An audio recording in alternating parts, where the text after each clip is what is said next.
حج کے صرف 5 ایام ہیں، 8، 9، 10، 11، 12۔ 8 ذی الحج کو نماز فجر کے بعد حاجی صاحبان احرام باندھ لیں گے اور جانب منا روانہ ہوں گے۔ 8 تاریخ کو احرام باندھا حج کا اور نیت کرنا ہے کہ میں حج کا احرام باندھ رہا ہوں، اردو میں کہہ لیں بس، اور ایک مرتبہ لبیک پڑھے مرد حضرات بھی عورتیں بھی، اور وہاں سے پھر آپ کو مینا شفٹ کر دیا جائے گا۔ اب مینا کے اندر 5 نمازیں پڑھنی ہیں۔ 8 تاریخ کی ظہر، عصر، مغرب، عشاء اور 9 تاریخ کی فجر۔ تو پہلا کام حاجی نے جو کرنا ہے وہ مینا میں 5 نمازیں ادا کرنی۔ 5 نمازیں جب ادا کر لی، اب یہ جو دن ہے یہ ہے 9 تاریخ کا، اس دن کو کہتے ہیں یوم عرفات۔ 8 تاریخ کو رات سے ہی معلمین کہتے ہیں کیونکہ 25-30 لاکھ افراد نے مینا سے عرفات موو کرنا ہے تو وہ رات سے پہنچانا شروع کر دیں، لیکن سنت یہ ہے کہ فجر کے بعد جائیں۔ لیکن اگر بالفرض معلم کہہ رہا ہے کہ آپ چلیے تو اس سے آپ نے لڑنا جھگڑنا نہیں، میں تو ایک نماز اور پڑھ کے جاؤں گا، چلے جائیے، ورنہ پھر عرفات میں ڈھونڈتے ہی رہ جائیں گے آپ۔ نمبر 2، فجر پڑھ لی، اب اس کے بعد عرفات کی جانب روانگی ہوگی۔ عرفات پہنچ گئے۔ عرفات کا جو وقت شروع ہوتا ہے وہ ہے زوال آفتاب کے بعد، جو ظہر کا وقت ہے نا، جیسے ہی ظہر کا وقت شروع ہوتا ہے وقوف عرفہ کا وقت شروع ہو گیا، اور اب اس وقت کے اندر ایک لمحے کے لیے بھی اگر بندہ اس وقت سے لے کر مغرب تک ایک لمحے کے لیے بھی وہاں پر ٹھہر گیا تو وہ حاجی ہو گیا۔ آپ جہاں پر موجود ہیں وہاں موجود رہیے۔ عصر کی نماز کو ظہر میں ہی پڑھ لیجیے، پہلے ظہر کی نماز پڑھیں گے پھر اس کے بعد عصر کی نماز پڑھیں گے، لیکن اب سے لے کر مغرب تک یہاں پہ رکنا لازم ہے، یہاں سے نکل نہیں سکتے۔ اور یہ وقت کس کے لیے ہے؟ بس یہ دعاؤں کے لیے ہے۔ ایک وقت میں 2 نمازیں پڑھنی، اپنے آپ کو فارغ کیا صرف ایک کام کے لیے، اپنی لو لب سے رب سے لگانے کے لیے اور اس کو منانے کے لیے۔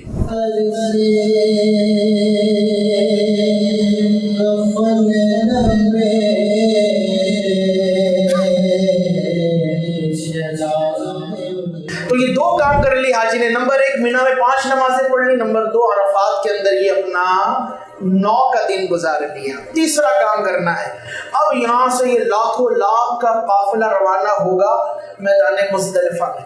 فجر سے پہلے مزدلفہ تو حاضری ہو جائے گی۔ اب مزدلفہ میں رات کو رکنا ہے، یہ ایک الگ منظر ہے۔ وہاں دن لگایا تھا، یہاں پہ رات ہے، دن بھر رب کو مناتے رہے اور اب یہاں پر آگے پڑھ گئے، فجر تک رکنا ہے یہاں پر۔ اس مقام پر بندہ پہنچتا ہے، اب یہاں پہ اس نے مغرب تو پڑھی نہیں، راستوں میں گزر گیا ٹائم، اللہ ریلیف دیتا ہے، وہاں جا کے پڑھنا۔ مغرب کا وقت نکال کر جب مزدلفہ پہنچے گا، عشاء کا وقت ہے پوری رات، اب وہاں پہ مغرب پڑھے گا، پھر اس کے بعد 3 فرض کے بعد عشاء کی نماز پڑھے گا یہ، پھر وہاں پہ بیٹھے آرام کرے، تسبیح اور تحلیل کرے، فجر کا وقت شروع ہو جائے گا۔ اصل جو وقوف مزدلفہ ہے وہ ہے فجر کا وقت، فجر سے پہلے وہ مزدلفہ سے نہیں جانا، یہ خاص وقوف کا وقت ہے۔ جیسے ہی فجر کا وقت ختم ہوتا ہے، جسے طلوع آفتاب کہتے ہیں، مزدلفہ کے وقوف کا وقت ختم ہو جاتا ہے۔ اب دن کون سا آ گیا؟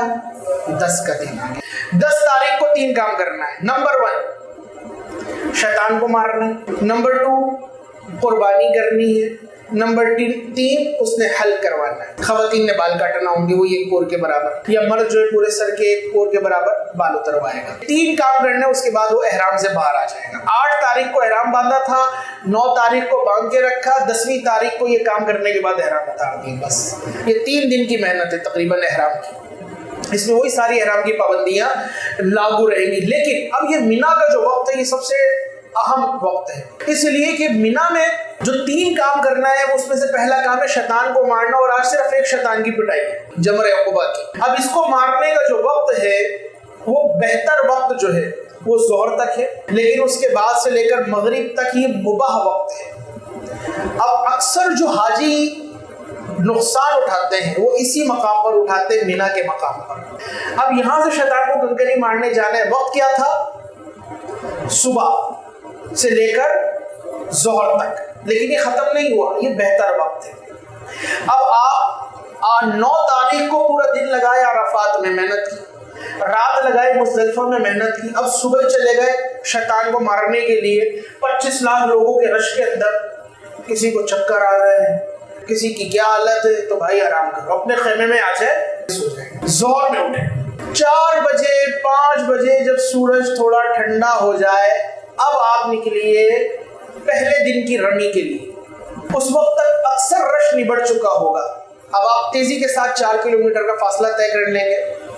وہاں پہ جانا ہے، شیطان کو مارنا ہے. مغرب تک اس کا ٹائم ہے، ویسے فجر تک اگلے روز اس کا ٹائم ہے، لیکن وہ پھر مکروہ شامل ہو جائے گا، یہ مباح وقت تھا.